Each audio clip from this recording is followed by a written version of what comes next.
So now I have a very trending question that everyone wants your perspective on. Sir, how do you know that the person you are with is the right person for you? Whoa, popular, huh? It was in the top of the lot. Can I tell you a joke? Can I tell you a joke? Because you're in the clothing. That is why I'm said like this. That is why I'm said like this. It's good you asked the question before the event. It once happened, Shankaran Pillai was at the family dinner. And when everybody settled down for dinner, he stood up at the table and announced, "I am going to marry Lucy, who's just across the street." I hope that's not the name. No. Then the father said, "What? You going to marry Lucy? She has nothing. She's like a tramp. You're going to marry that Lucy?" Mother said, "What? You're going to marry that Lucy? She has no inheritance, she has no family." The uncles always pitch in these kind of matters, you know.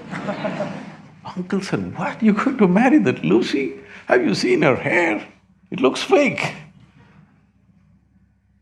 The aunt, "What? You're going to marry Lucy? She's always painted. You're going to marry that painted woman?" The little boy, the nephew, can't be left out. He said, "You're going to marry Lucy, she doesn't even know what is cricket. How can you marry her?" Shankaran Pillai stood his ground and said, "Yes, I'm going to marry Lucy." Everybody asked in one voice, "Why?" He said, "Because she has no family." There are no many opinions to battle with. So, who is the right person? I don't want to take away all the romance from your life. But let me tell you this, there is no right person on this planet. If you put your heart into something, something may become wonderful. Is it the right thing? There's no right thing. Nobody ever found the right person anywhere, okay? If you get into that kind of unrealistic mindset, "I have found the right person," oh, you will be soon disappointed. You must understand, there is no right person. First thing is to see whether I am the right person. Yes, am I the right person? Instead of seeing, is this the right person? Am I the right person, first of all? And there are no right people on this planet. If you understand, you have your nonsense, they have their nonsense, we can adjust nonsense. Go on. We must understand relationships are formed for various needs. There are physical needs, there are psychological needs, there are emotional needs, there may be social needs, there may be financial needs, various kinds of needs. So when you're going to somebody with so many needs, you're going as a beggar, and a beggar cannot choose. Hello? Beggar eat what comes his way, isn't it? He cannot choose. So, if you really want to make a choice in this world, first and foremost thing is, you bring yourself to your place. I'm again going back to the same thing, where your experience of life is just pleasant by yourself. You're wonderful. Now, let us see what gets drawn to this one. If you're really wonderful, things will happen in every way, I'm saying. In terms of career, in terms of marriage, in terms of relationships, the best will happen to you because you made yourself like this. Instead of trying to work on somebody and fix them, if you work upon yourself and make you so wonderful that everybody wants to be with you, then there is a choice. Right now, when you're going out of your compulsive needs, you are a beggar. Beggars should not choose, they must eat what comes their way. And this whole thing is an American thing, that there is a soulmate somewhere.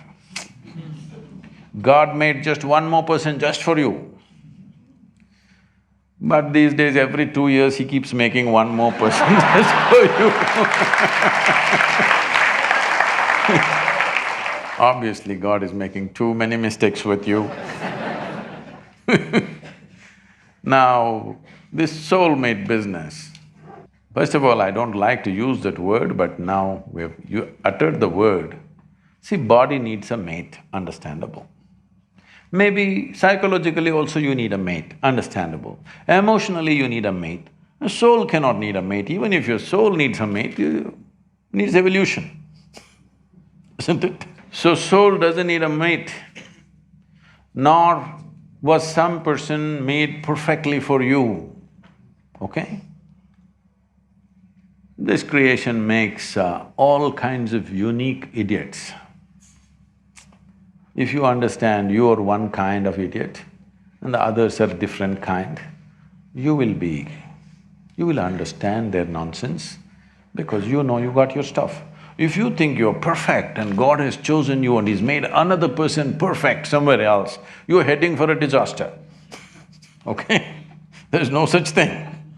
Even, people today, after 5,000 years, people are still adulating and worshipping Krishna as the greatest lover, but his wives are dead unhappy with the guy.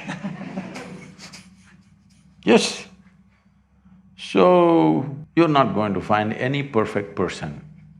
If you invest a deep sense of involvement, something wonderful may happen. It's because of your involvement, not because the other person is fantastic. No. Even if you choose a fool, actually it's easy that way. If they're not stupid, why would they come to you first of all? No, I'm just being nasty. So, even if you choose a fool, it doesn't matter. If you involve yourself, it can turn out very beautiful. You chose the smartest person in the universe, it could be a disaster. So do not think in terms of, whatever this made for each other nonsense. No, you choose the opposite actually. The genders are opposites. You choose the opposite because you don't want them exactly like you want them some other way. The reason why a boy is attracted to a girl and a girl to a boy is because they're different. But after some time, after a little bit of time, you slowly start expecting they're just like you. This is a serious mistake. Because if one more person becomes just like you won't be able to bear with them for 2 days. Hello? Please tell me. If there's one more person just like you at home, could you live there? You're glad they're different. It's wonderful, nobody is like you, isn't it? Nobody is like you on this planet. Try and see. Nobody is like you, and that's good. Don't look for sameness, not necessary. It's a difference which makes the… Because of the difference you tango, not otherwise